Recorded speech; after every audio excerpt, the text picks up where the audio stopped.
Back नाज़रीन, आप देख रहे हैं इस वक्त अनवार रमज़ान की खुसूसी सहरी नशरियात और मैं हूं आपकी मेज़बान नूर फातिमा और मौजूद है सुलेमान सयानी यहाँ पर। और ये है हमारा सेगमेंट मिलन एग्रो के मेहमान, जिसमें हम आपकी मुलाकात करवाते हैं डिफरेंट पर्सनैलिटीज़ से। उनके सामने कुछ टॉपिक्स हम डिस्कस करते हैं, उस बारे में उनका ओपिनियन जानते हैं, कुछ मालूमात हासिल करते हैं और कोशिश करते हैं कि वो तमाम तर मालूमात आप लोगों के लिए, जो आप हमें देख रहे हैं, सुन रहे हैं, उनके लिए फ़ायदा मंद हो। तो आज इस मिलन एग्रो के मेहमान सेगमेंट में जो दो मौजूद पर्सनैलिटीज़ हमारे साथ मौजूद हैं, उनमें सबसे पहले हैं हमारे साथ अब्दुल वहाब ईधी साहब, जो कि चार्टर्ड अकाउंटेंसी फील्ड से वाबस्ता हैं, इनकम टैक्स की प्रैक्टिस पर भी हैं, FBR के ट्रेनिंग सेशंस भी लेते रहे हैं। उसके अलावा पाकिस्तान बिजनेस ग्रुप के बोर्ड मेंबर भी हैं, रोटरी क्लब कराची हीरोज के प्रेसिडेंट भी हैं। अस्सलामु अलैकुम और खुश आमदीद। वालेकुम सलाम और बहुत बहुत शुक्रिया बुलाने का, इज्जत अफजाई का। बहुत शुक्रिया। इसके साथ साथ जो आज हमारे साथ नेक्स्ट गेस्ट यहाँ पर मौजूद हैं, सिकंदर अली जज उनका नाम है और एडवोकेट हैं, एक्सपर्ट इन साइबर क्राइम के वो एडवोकेट हैं। सर अस्सलामु अलैकुम और बहुत खुश आमदीद आपको हमारे प्रोग्राम में। वालेकुम अस्सलाम। सर कैसे मिजाज हैं? बहुत अल्लाह का शुक्र। सर सवालात का आगाज़ आपसे ही करते हैं, क्योंकि एक तारुफ तो इन्होंने आपका करवाया। हमारे यहाँ लोग बदगुमानियों में जल्दी मुब्तला हो जाते हैं, गलत फहमियाँ जो हैं वो किस्से को, वाक़यात को मस्ख़ कर देती है, कुछ से कुछ कर देती है। आपके एक और तारुफ भी है, आप माहिर कानून होने के अलावा एक्सपर्ट ऑफ साइबर क्राइम्स हैं, वो तमाम चीज़ें भी देखते हैं। और एक और तारुफ जो आपकी वजह शोहरत बनी, मरहूम आज हमारे दरमियान मौजूद नहीं है, हमारी दिली दुआ है कि अल्लाह ताला उन्हें अपने जवार रहमत में जगह अता फरमाए। आमिर लियाकत हुसैन पाकिस्तान का सरमाया, पाकिस्तान का असासा, अहले इल्म में से थे। अल्लाह ताला के दरबार से उरूज व ज़वाल हर ज़ात के लिए होता है, और जब कोई दुनिया से चला जाता है तो फिर उसके लिए सबसे बेहतरीन तोहफ़ा हमारी तरफ से वो दुआएं होती हैं जो कबूल व मकबूल हो जाएं, तो उनको अल्लाह ताला जवार रहमत में जगह अता फरमाता है। डॉक्टर आमिर मकबूल की अहलिया दानिया शाह, उनका केस आपके पास है गालिबन। उस हवाले से बहुत सी नेगेटिव और मनफी बातें सोशल मीडिया पे फैलाई जाती हैं। मैं चाहूँगा इंतहाई हकीकत पसंदी से कुछ असल हकाइक बताएं आप। मरहूम के लिए तो जाहिर सी बात है, अब हम यही कह सकते हैं कि अल्लाह ताला उनके नामा आमाल अल्लाह के सुपुर्द, हम तो दुआ ही दे सकते हैं। लेकिन दानिया शाह के हवाले से जो केस, जो बहुत गलत बातें हमें सुनने को मिलती हैं और कीचड़ उछाले जाते हैं इस तरफ, उसके बारे में कुछ हकाइक बताएं। बिस्मिल्लाहिर्रहमानिर्रहीम सल्लल्लाहु अलैहि वसल्लम। बेसिकली अभी ये जो दानिया शाह का जो केस अभी चल रहा है, ये अभी ट्रायल कोर्ट के अंदर है और ट्रायल कोर्ट से अभी इनको इसमें कैरी ऑन हो गया है, इनको ज़मानत मिल चुकी है। इसके बाद ये केस में फर्दर एविडेंस के ऊपर आ गया ये, और तकरीबन आप समझ लें एंड की तरफ है। इसके अंदर कुछ एविडेंस रह गए हैं, कुछ FIA के एविडेंस होने हैं वो रह गए हैं, क्योंकि जितने भी इसमें इल्ज़ामात लगाए गए हैं उसको FIA के पास जो भी एविडेंस है वो उसको प्रूफ नहीं कर पाई है। अच्छा, तो उन्होंने थोड़ी सी फैब्रिकेटेड इंजीनियरिंग स्टोरी बनाई और उसको फिर परसू नहीं कर पाए वो, जिसकी वजह से बहुत से लोगों के पास सोशल मीडिया पे नई नई न्यूज़ें आती हैं। सोशल मीडिया तो आपको पता है, साइबर क्राइम का लॉ तो मैं आपको बताऊं बहुत स्ट्रिक्ट हो गया अभी साइबर क्राइम तो एक बहुत बड़ी एक फील्ड हो गई है और बहुत एक एडवांसमेंट आ गई है, और इसके ऊपर बहुत सारी सज़ाएँ भी हो गई हैं, बहुत सख्त भी हो गया है। ऐसा नहीं है ये आम लॉ की तरह है साइबर क्राइम, इसमें FIA पूरा इन्वेस्टिगेट करती है, इन्वेस्टिगेट होने के बाद इसके ऊपर FIR होती है। अच्छा, तो ये जो केस है अभी ट्रायल कोर्ट के अंदर है और मैं नहीं समझता हूँ ये ज़्यादा दिन रह पाएगा और ये ख़त्म हो जाएगा।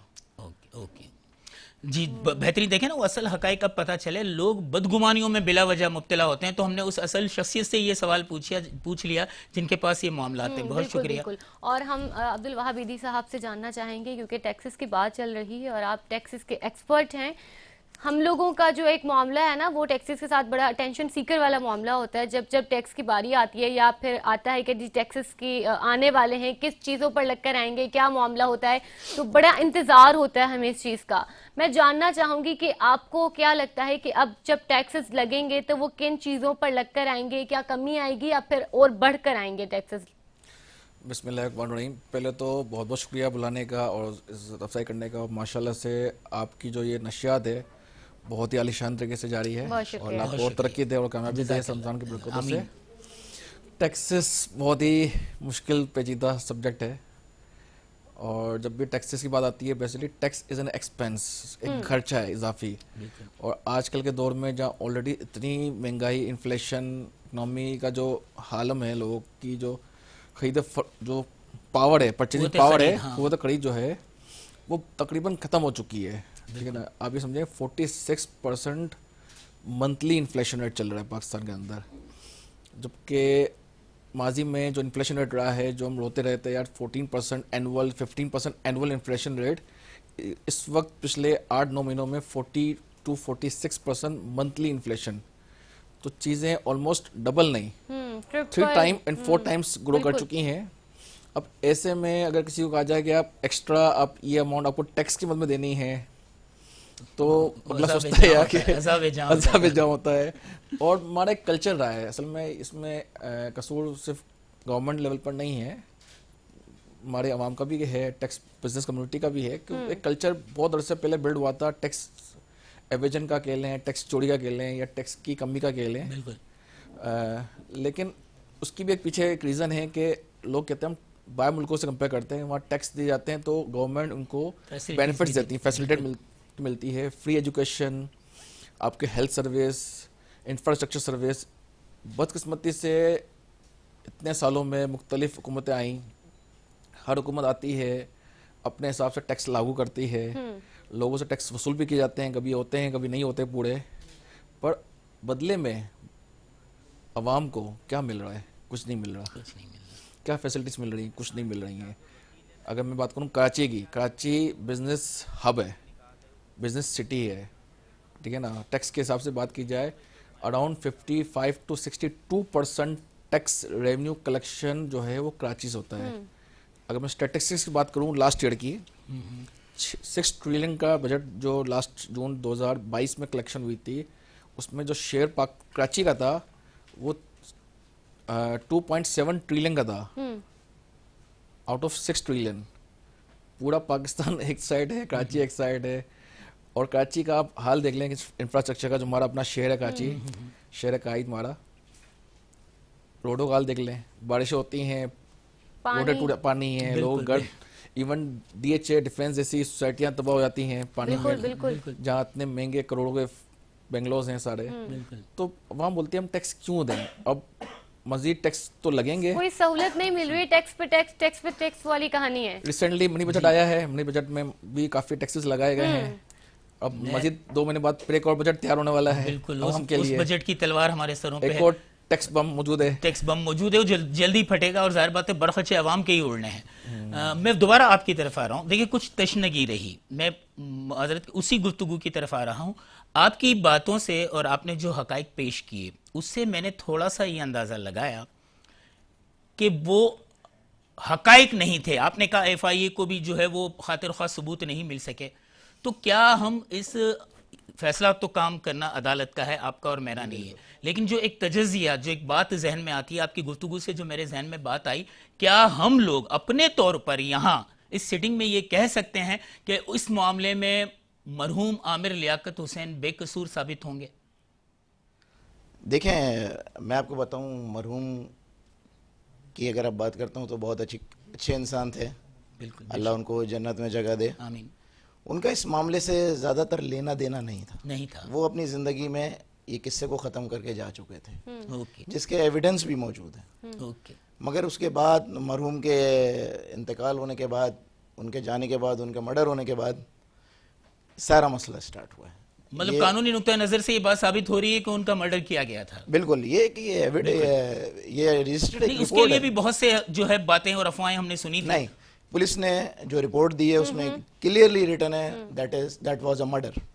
जी, मगर अब उसकी एक कानूनी पेचीदगियां हैं जिसकी वजह से तो ये जो आपने अभी मर्डर की बात की, ये कंफर्मेशन जहां तक हमारे इल्म में है, ये कंफर्मेशन तो नहीं थी, लेकिन आप अगर इसको कह रहे हैं दैट्स मीन कि इट इज कंफर्म, मतलब कानून ने माना है इसको। देखिए, मैं आपको बताता हूँ, सबसे पहले जो क्राइम रिपोर्ट करता है वो कौन करता है रिपोर्ट, और कहाँ रिपोर्ट होता है? उसके लवाकिन करते हैं, वो थाने में होती है, पुलिस के पास होती है। बिल्कुल। और पुलिस का काम होता है सारे एविडेंस को कलेक्ट करना, और उसकी एक पूरी शीट बनाते हैं, वो 4 शीट होती है, एक चालान होती है, और उसका काम एक एविडेंस को कलेक्ट करना होता है। उन्होंने अपनी शीट में लिख के दिया that was a murder. There was a murder. Yes. بالکل. اچھا اس کے بعد جو ابھی پیچیدگیاں بہت ساری چل رہی ہیں, معاملہ ابھی سپریم کورٹ تک پہنچ چکا ہے. ابھی ہائی کورٹ کے بعد اب یہ سپریم کورٹ میں چلا گیا ہے, جس کی وجہ سے انکویسٹ کرنا چاہتے ہیں. انکویسٹ جو ہوتی ہے قبر کشائی, بالکل بالکل. تو اس سے ذرا روکا جا رہا ہے. اسی کے سلسلے میں ابھی چل رہا ہے, ہیئرنگ ہو رہی ہے, تو اب دیکھیں کیا ہوتا ہے. روک کون رہا ہے؟ بس یہ ابھی ٹرائل کورٹ کے اندر ہے. ان کے دوسرے جو لیگل ہائرز ہیں, عامر لیاقت صاحب کے جو دوسرے لیگل ہائرز ہیں, وہ آپ کی باتوں سے ہمیں یہ اندازہ ہوا, اور جو آپ نے حقائق بیان کیے واقعی ہم خود بھی لائم تھے, کیونکہ میرے خیال سے نور ہم بھی سوشل میڈیا پہ جو دیکھتے ہیں پڑھتے ہیں. دراصل مسئلہ یہ ہوتا ہے کہ ایک جگہ پہ ہم کچھ اور دیکھ رہے ہوتے ہیں اور ایک جگہ پہ ہم کچھ اور دیکھ رہے ہوتے ہیں. پرسنلی جو ایک میں نے نیوز کچھ اور آ رہی ہوتی ہے, ایک نیوز کچھ اور آ رہی ہوتی ہے, آپ نے جو بتایا وہ اوتھینٹک ہے. پرسنلی جو میں نے پوری فائل دیکھی ہے, and I found my self he was nice person. جو ان کی باتیں, ان کی چیزیں, ان کے کام, ہی واز نائس پرسنالٹی. اچھا, یہ سارا معاملہ جب وہ اپنی زندگی میں ختم کر کے جا چکے تھے, جیسے کہ ابھی آپ نے عرض کیا, تو یہ دوبارہ معاملہ اٹھا کیوں ہے؟ دیکھیں, آپ سوشل میڈیا بھی دیکھ رہے ہوں گے, آپ نیوز بھی دیکھ رہے ہوں گے. یہ بیسکلی اس کو کرنا چاہتے ہیں کہ یہ ابھی ان کی کرنٹ ہائپ کریٹ کرنا چاہ رہے ہیں. یہ اب زیادہ دن نہیں رہے گا, میکسیمم میں جو سمجھتا ہوں میکسیمم یہ 7 سے 8 مہینے میں دیٹ ول بی کلوز. یہاں میں ایک بات ضرور کہنا چاہوں گا کہ مر جائے تو بڑھ جاتی ہے انسان کی قیمت, مر جائے تو بڑھ جاتی ہے انسان کی قیمت, زندہ رہے تو جینے کی سزا دیتی ہے دنیا. کیا بات ہے. اس مرحوم کو زندہ رہنے کی سزا ملی تھی, آج جب وہ ہمارے درمیان نہیں ہیں تو آج ان کی قیمت بڑھ گئی ہے. لیکن اگر ہم اس بات, آپ کے اس شعر کو اگر میں کنٹینیو کرنا چاہوں اور میں پوچھنا چاہوں کہ انہیں کیوں سزا کس چیز کی مل رہی تھی, جو آپ نے کہا کہ انہیں جینے کی سزا مل رہی تھی, تو جیلسی نہیں, ایسی بات نہیں ہے. ان کے کچھ ایسے معاملات ہو جاتے. دیکھیں, ہر میاں بیوی میں لڑائی ہوتی ہے, بالکل ہر گھر میں مسئلے مسائل ہوتے ہیں, تو وہ بھی ان کے مسئلے مسائل آخری وقت کے اندر سالو ہو گئے تھے تقریباً, مگر یہ بیچ میں میڈیا پہ بات, کچھ سوشل میڈیا کے اوپر, لیکن وہ جو تمام تر چیزیں آئی تھی کہ ان کا نام کے ساتھ پہلے سیدہ لگانا, پھر پتا چلا کہ جی وہ تو ملک کاسٹ کی ہیں, تو وہ ساری چیزیں کیا تھیں؟ پھر ایک ہائپ کریٹ کرنی ہوتی ہے, جو ڈاکومنٹیشن گورنمنٹ کے پاس ہوتی ہے اور جو اس کے پبلک ڈاکومنٹ میں ہوتی ہے, اس کے آئی ڈی میں ہوتی ہے, وہی ہوتی ہے. اب کوئی بھی کچھ بول دیتا ہے اپنے فالوور بڑھانے کے لیے, اپنی ریٹنگ بڑھانے کے لیے. جو ہمارے پاس فائل میں آتی ہے وہاں پہ ایسی کوئی بھی بات نہیں. اور عامر لیاقت حسین صاحب کی جائیداد کے حوالے سے بھی تو بہت سی افواہیں آئی تھیں, حالانکہ اس کی تو سب سے بڑی مال و دولت وہی شہرت اور عظمت تھی جو اس نے کمائی تھی. وہ کیا, اس میں کیا صداقت؟ وہ بھی ابھی ٹرائل کورٹ کے اندر ہی ہے, ہائی کورٹ کے اندر ہی ہے وہ, تو اس کے اوپر بھی ابھی لیٹیگیشن ہو رہی ہے. ابھی جو ان کے لیگل ہائرز ہیں وہ ان کے بچے ہیں, اور یہ ادھر سے دانیہ شاہ ہیں, تو ابھی اس کو کنٹینیو ہوگا. اس کے بعد پھر کورٹ ہی فیصلہ کرے گی, آنریبل کورٹ فیصلہ کرے گی کہ کس طریقے سے ملے گا, کس کو ملے گا اور کب ملے گا. چلیں انشاءاللہ. مطلب حق ہے ان کا, دانیہ شاہ کا اس میں ہے حصہ, وہ چھوڑ کے گئے ہیں. بالکل, ان کی بیوہ ہے. وصیت جو ہے, ان کی کوئی وصیت آپ کے قانون کے علم میں یا عدالت میں کوئی ایسی وصیت ان کی آئی ہے جس سے کچھ وضاحت ہو سکے اس معاملے کی؟ وصیت نہیں ہے, یہ قانونی طریقے سے اس کا پارٹیشن ہوگا. اچھا اچھا اچھا. جو کورٹ فیصلہ کرے گا اس کو قانونی اور وراثتی قانون کو مد نظر رکھتے ہوئے کہ ورثہ کون کون ہے. جی جی, ایک پارٹیشن کا ایک سلسلہ ہوتا ہے کہ جیسے آپ کہیں پہ بھی اگر آپ دیکھیں عام گھریلو تنازعات پہ, یا کوئی بچے گھر بیچنا چاہیں, یا کوئی لڑائی ہو, کوئی بات ہو, تو اس کا ایک پارٹیشن کا ایک سوٹ ہوتا ہے, تو اسی کو پارٹیشن کے طریقے سے اس کو کیا جائے گا. چلیں, لیکن اصل بات یہ ہوتی ہے, میں آپ کی ثابت قدمی کی اور آپ کی صداقت گوئی کی تعریف کروں گا, ورنہ لوگ عام طور پر آ کر یہ حقائق لوگوں کے سامنے نہیں لاتے. وہ بھی سوشل میڈیا کا حصہ بن کے, آپ تو خود سائبر کرائم کے شعبے سے وابستہ ہیں, تو آپ کو پتہ ہے آپ نے جو صداقتیں, جو سچائیاں بیان کی, اور یقیناً مجھے اس بات کا یقین ہے, اور میں ہمیشہ کہتا ہوں کہ صداقت ہو تو دل سینے سے کھنچنے لگتے ہیں واعظ, حقیقت خود کو منوا لیتی ہے, مانی نہیں جاتی. تو آج آپ کی بات سن کر انشاءاللہ تعالی بہت سے لوگ حقیقت کو مان بھی لیں گے, منوانے کی ضرورت نہیں پڑے گی. اس کے ساتھ ہی ہم چلتے ہیں ایک چھوٹے سے بریک پر. ملن ایگرو کے مہمانوں سے بات چیت جاری رہے گی, لیکن اس بریک کے بعد.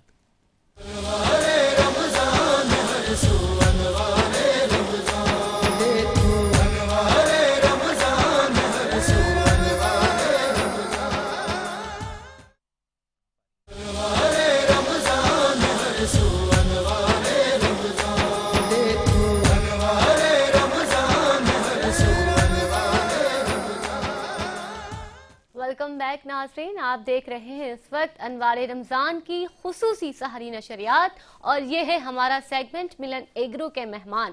और आज जो हमारे साथ दो मौजूद पर्सनालिटीज़ मौजूद हैं उनमें अब्दुल वहाब ईदी साहब हैं और सिकंदर जज साहब हैं, सिकंदर अली जज साहब। उनसे हमारी बातचीत चल रही है। ब्रेक से पहले हमारी जो गुफ्तगू थी वो दानिया शाह और आमिर लियाकत मरहूम हुसैन के केस के रिलेटेड बातचीत हो रही थी, और जो हमारे अब्दुल वहाब ईदी साहब हैं उनसे हम टैक्स के बारे में बात कर रहे थे, क्योंकि बजट आने वाला है, क्या टैक्सेस लग कर आते हैं, क्या मामला होता है, वो उनसे जानते हैं। और हम जो हमारा गुफ्तगू का सिलसिला टूटा था उसे दोबारा जोड़ते हुए मैं सिकंदर अली साहब के पास आऊंगी और उनसे मैं सवाल करना चाहूंगी। अभी जैसे ब्रेक में हम डिस्कस कर रहे थे साइबर क्राइम के बारे में, तो एक लॉ जो अभी आप मुझे बता रहे थे कि इंट्रोड्यूस्ड हुआ है शायद कोई गुज़िश्ता 2-3 दिन पहले, सिम स्वैप लॉ। मैं चाहूंगी कि आप थोड़ा डिटेल में उसके बारे में बताएं, फिर मैं आपके पास आऊंगी साइबर क्राइम के लिए। ये लॉ नहीं, एक अलर्ट जारी हुआ है जो अब लोगों के साथ जो स्कैम हो रहा है कि इनके बैंक अकाउंट से पैसे निकल जाते हैं, और ये बहुत सारे लोगों के साथ हो चुका है। ये सिम स्वैप फ्रॉड हो रहा है, SSF। इसके अंदर होता ये है कि आपको कोई सा भी ऑपरेटर सर्विस से बंदा कॉल करता है, आपको बताता है कि जैसे आपके पास जोंग हो या कोई सा भी आपके पास कैरियर हो, कोई सा भी हो, निजी कैरियर कोई सा भी हो आपके पास, वो आपको बताते हैं आपको इसकी अच्छी सर्विसेज चाहिए, हम आपको फ्री मिनट दे रहे हैं, आप इसके लिए काइंडली 1 दबाएं या 2 दबाएं या 0 दबाएं। जैसे ही वो बंदा वो उसको दबाता है, उसका मोबाइल स्वैप हो जाती है, उसकी सिम स्वैप हो जाती है 10 मिनट के लिए, 8 मिनट के लिए, 5 मिनट के लिए, जो भी करता है उसके पास ये सिस्टम होता है। उसके अंदर करते क्या है कि हमारे बहुत से लोग USSD और ये अपना ये चलाते हैं, मोबाइल ऐप से पैसे ट्रांसफ़र करते हैं। जैसे ही आप ट्रांसफ़र करते हैं आपसे एक कोड मांगा जाता है, आपके पास मैसेज आता है। तो उस 10 मिनट के पास आपके पास कोड ना मैसेज आता है ना कोई कॉल आती है, उस दौरान आपका अकाउंट सारा खाली हो जाता है।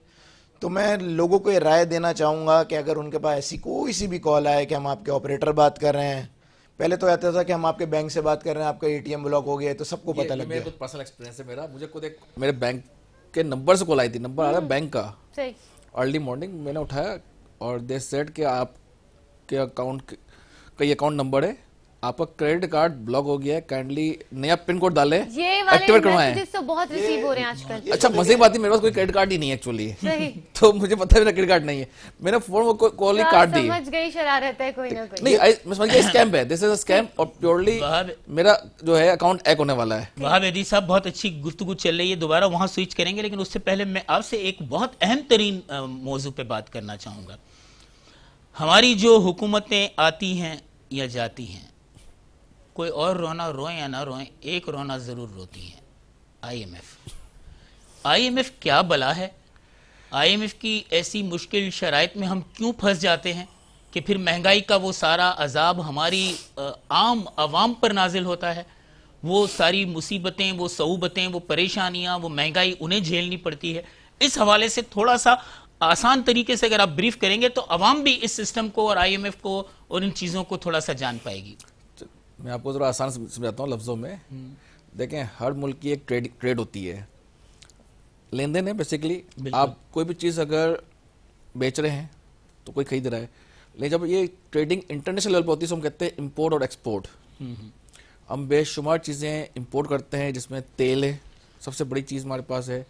हम मुख्तलिफ ऑटोमोबाइल्स, व्हीकल्स इंपोर्ट करते हैं, बेशुमार लग्जरी आइटम्स भी हैं, नेसेसिटीज़ हैं, मेडिकल इक्विपमेंट्स हैं, मेडिकल मेडिसिन हैं, इंपोर्ट कर रहे हैं। और फिर हमारी बहुत सारी एक्सपोर्ट कमोडिटीज़ भी हैं, जिसमें सबसे सरफराज हमारा टेक्सटाइल सेक्टर है। बिल्कुल, और भी आइटम्स बहुत सारे मुख्तलिफ सेक्टर्स में, फुटबॉल्स भी हमने एक्सपोर्ट किए हैं, स्पोर्ट्स आइटम हैं। तो जो उनका डिफरेंस होता है इंपोर्ट और एक्सपोर्ट का, उसको हम कहते हैं अपने आसान लफ्ज़ों में balance of payment. Balance of payment.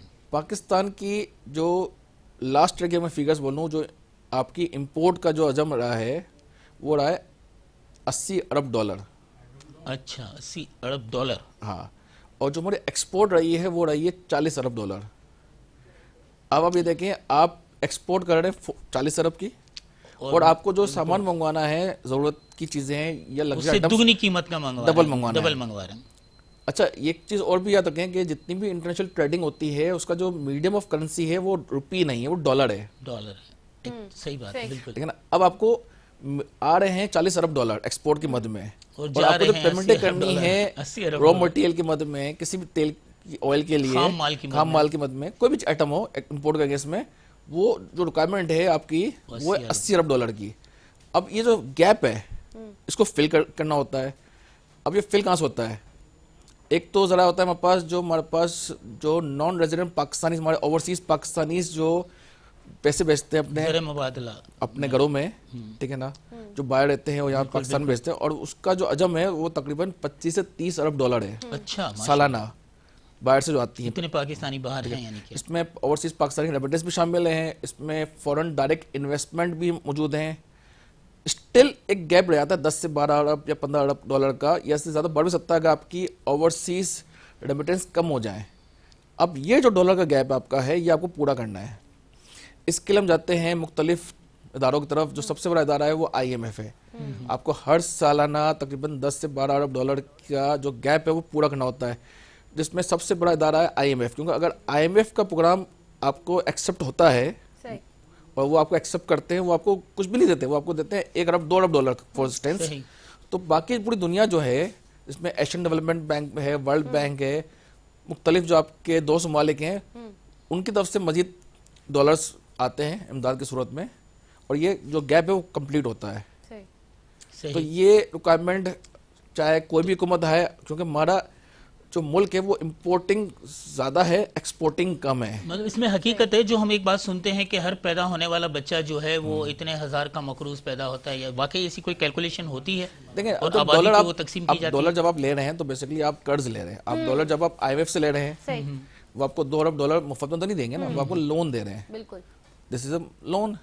फिर आप वर्ल्ड बैंक से लेते हैं, सऊदी अरब से ले रहे हैं, चाइना से ले रहे हैं। दीज आर लोन्स जिनकी आपको पेमेंट्स आगे जाकर करनी पड़ती हैं, एक टर्म्स होते हैं। सही। तो वो लोन तो आपका कर्ज है, और वो सही। कर्ज किसका है? मतलब मेरा और इसमें आपका ही हकीकत है, है, बिल्कुल ऐसा हम ही सबको ही हम उतारना है, पाकिस्तानियों का है, हम मिलकर ठीक है उतारना ना। मैं सिकंदर अली साहब आपकी तरफ आऊंगी, क्योंकि हमने जैसे बात कर रहे थे सिम स्वैप के बारे में और साइबर क्राइम के बारे में। अगर हम दोबारा से अपनी बात को स्विच करें दानिया शाह के ऊपर, तो जैसे कि मामला आया था आमिर लियाकत की जो वीडियोस लीक का मामला आया था, ये भी साइबर क्राइम से रिलेट होता है। तो क्या हम उसकी तहकीक तक नहीं पहुंच पाए थे कि आया वो दानिया शाह ने लीक की थी, नहीं की थी, वो क्या मामला था सारा? फिर देखें, मैंने आपको पहले भी बताया कि ये काम होता है रिपोर्ट करना पुलिस का। अब जब साइबर क्राइम इन्वॉल्व हो जाता है तो FIA इन्वॉल्व हो जाता है। सही। तो ये उनका काम था इन्वेस्टिगेट करके कि प्रूफ करना कि इन्होंने की है या नहीं की है, बिल्कुल जिसमें वो नहीं कर पाए, नहीं कर पाए। जिसकी वजह से ये हमको यहाँ से बेल मिली हाई कोर्ट से। अभी तक इसके बाद जो मज़ीद एविडेंस हैं, जिसके बाद और भी आ रहे हैं एविडेंस, इनके ED का भी अभी एविडेंस रह गया है, तो उसके बाद सारी चीज़ें खुल के सामने आ जाएंगी और केस अपने वाइंड अप की तरफ चला अच्छा, अगर फॉर एग्जाम्पल किसी लड़की की या किसी लड़के की कोई वीडियो लीक हुई है और उनको खुद ये इल्म नहीं है कि ये वीडियो किसने लीक की है, तो वो किस तरह से इल्म में अपने लेकर आएंगे वाली चीज़? देखें, सबसे पहले तो मैं आपको बताऊंगा, सबसे पहले वो साइबर क्राइम विंग के अंदर अपनी FIA में ऑनलाइन कंप्लेन को दर्ज कराएं। सही। ऑनलाइन के साथ वो इन पर्सन भी जा सकते हैं। इन पर्सन इनका एक ऑफिस है जो कराची के अंदर यूनिट काम कर रहा है, गुलिस्तान जौहर में। बिल्कुल वहाँ पे जाएं, जैसे ही वो वहाँ पे एप्लीकेशन जमा कराएंगे उनको एक टिकट नंबर मिल जाएगा। टिकट नंबर के साथ उनको एक इन्वेस्टिगेशन ऑफिसर बता दिया जाएगा उनको सही। कि उसके बाद वो सारे एविडेंस लेके जाएं और उसके बाद वो अपनी कार्रवाई शुरू कर देते हैं। मगर ऐसा देखा गया है कि बहुत सारे लोग एप्लीकेशन, क्योंकि अब आप यूनिट FIA का यूनिट सुबह अपना ईमेल बॉक्स खोलता है, उसमें हर डिस्ट्रिक्ट से 6000 7000 कंप्लेन आई हुई होती हैं। सही। अब हर बंदा ही उनको ईमेल भेज देता है। सही। अब उनके पास इतना वर्कलोड भी बहुत ज़्यादा है, वर्क फोर्स भी इतनी नहीं है, तो आप 10 दिन 15 दिन इंतज़ार कर लें। 10 दिन मैं कहता हूँ इंतज़ार कर लें। अगर आप इंतज़ार करने के बाद आप अपने कंसर्न डिस्ट्रिक्ट कोर्ट के अंदर एक एप्लीकेशन कहते हैं उसको 22A आप उसको लगाएं। उसके बाद ऑनरेबल जज हमारे FIA से रिकॉर्ड करते हैं डेट कॉल, جو بھی اپلیکیشن ہے، پھر اس کے بعد اگر ایف آئی آر ہوتی ہے تو اسی وقت آرڈر کر دیتے ہیں، اس کے اوپر آپ پرسو کریں. آخری لمحات میں میں یہ جاننا چاہوں گی کہ میں نے یہ پوچھنا چاہا تھا کہ کیا ہمیں یہ علم ہو سکتا ہے کہ وہ جو ویڈیوز لیک ہوئی ہیں وہ ہوئی کس طرح، کس نے کی ہیں؟ 100% ہو سکتا ہے کہ اگر آپ جب رپورٹ کریں، کیونکہ ہمارا علم ہی ہے یہ، لیکن لوگ رپورٹ نہیں کر رہے ہیں، رپورٹ کرنے سے پھر ڈر میں رہے سوئچ کروں گی اس بات پر، تو پھر دانش شاہ کی وہ جو عامر لیاقت کی جو ویڈیوز لیک ہوئی تھی، تو اس کا علم کیا وہ بات صحیح ثابت ہوئی ہے کہ وہ دانش شاہ نے ہی لیک کی تھی یا کیا؟ دیکھیں وہ میں نے آپ کو بتایا نا، جیسی کرائم رپورٹ ہوتا ہے تو ایجنسی حرکت میں آتی ہے، اس کا کام ہے انویسٹیگیٹ کرنا، کلیکشن آف ایویڈنس. یہ عدالت کا اور پروسیکیوشن کا کام نہیں ہے. آپ کہیں بھی جاتے ہیں، کہیں پولیس کے پاس جاتے ہیں، کہیں جاتے ہیں، ان کا کام، پولیس کا کیا کام ہے؟ ابھی ایک بیسک کانسیپٹ میں آپ کو بتاتا ہوں. لوگ تھانے جانے سے گھبراتے ہیں، کسی آفس سے جانے سے گھبراتے ہیں، وہ کہتے ہیں کہ پولیس والا ہمارا فیصلہ یہیں کر دیں گے، ہم کو یہیں سے جیل بھیج دیں گے. میں بتانا چاہتا ہوں لوگوں کو، پولیس کچھ بھی نہیں کر سکتی، صرف ان کا کام ہے آپ سے کلیکشن آف ایویڈنس. اور اگر جو اس کیس کی آپ بات کریں، یہ ایف آئی اے کا کام تھا کلیکشن آف ایویڈنس لانا، تو کوئی ایسا ایویڈنس تو لے کر آتے کہ یہ جو معاملہ ہوا ہے ویڈیو کا، یہ ان کے موبائل سے ہوا ہے، کوئی چیز تو لے کر آتے. ان کے پاس کوئی چیز ہی نہیں ہے. بہرحال یہ ساری جتنا باتیں اس ہوا باتوں میں میں الجھتے رہے ہم الجھتے چلے جائیں گے. میں آخر میں اب دونوں حضرات کا بہت، ہمارے پاس وقت کی بڑی کمی ہوتی ہے. آپ یقین کیجئے ہمیں بار بار ایک بات کہی جا رہی ہے کہ ہمارا جو روزانہ سیگمنٹ ہوتا ہے اس سے بھی زائد وقت یہ سیگمنٹ گزر گیا اور ہمیں بھی پتہ نہیں چلا. سچ بات یہ ہے. وجہ یہ ہوتی ہے کہ ہمیں کم سے کم وقت میں زیادہ سے زیادہ دونوں شخصیات اور دونوں ٹاپک اتنے زبردست ہیں. ہم کوشش کریں گے کہ دوبارہ آپ کے ساتھ ایک ایسی نشست ہو اور ہم اور بہت سی باتیں جو آج تشنگی رہ گئی ہے اس تشنگی کو ہم دور کر سکیں. ملن ایگرو کے آپ مہمان تھے ہمارے، اور بہت ہی بامقصد بہت اچھی باتیں لوگوں تک پہنچی، اور ہماری پوری کوشش بھی یہ ہے کہ ہم اپنی اس ٹرانسمیشن کے ذریعے نور فاطمہ اور سلیمان سیانی اور ہماری انوار رمضان کی پوری ٹیم K21 چینل کے توسط سے بہترین، منفرد اور ایک الگ نوعیت کی ایسی معلومات، ایسا علم لوگوں تک پہنچا سکے جو ان کے لیے آگے ان کی راہوں کو آسان کر دے. کیونکہ اللہ تعالیٰ کا فرمان ہے کہ تم دوسروں کے لیے آسانیاں پیدا فرمانے والوں بنو، میں تمہارے لیے آسانیاں کر دوں گا. اسی پیغام کے ساتھ ملن ایگرو کے مہمانوں کو بہت زیادہ شکریہ کے ساتھ اور میزبانوں کو بھی اجازت دیجیے. ملتے ہیں بریک کے بعد.